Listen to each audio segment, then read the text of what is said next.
Takže tohle je dům. Hlavní vchod,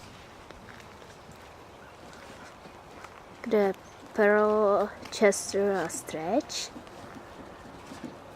Chester, ahoj. Neskákej, no neskákej. Neskákej na mě. Tohle je Pearl. Stretchy, come on. Stretch. Tady jsou zadní dveře.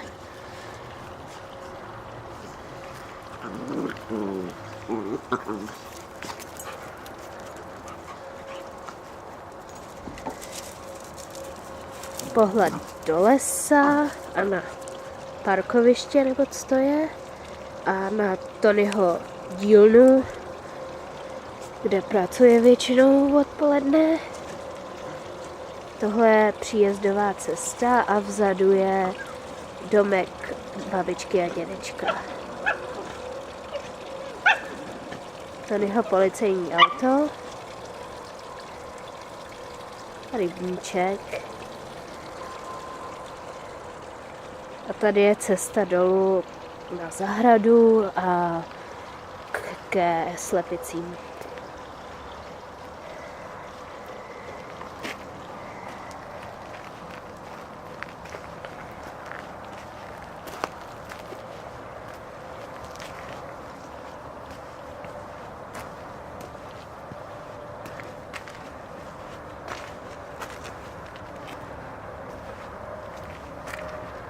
Tady je zahrada, která je teďka zatím ještě prázdná.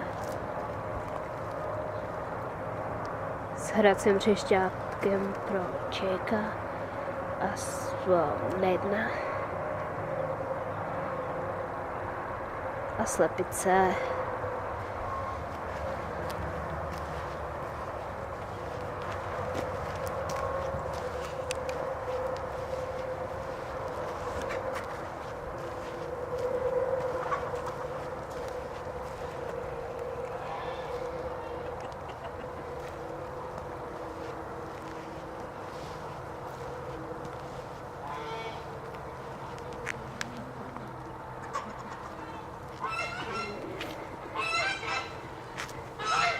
No, tohle je pohled ze zdola na dům.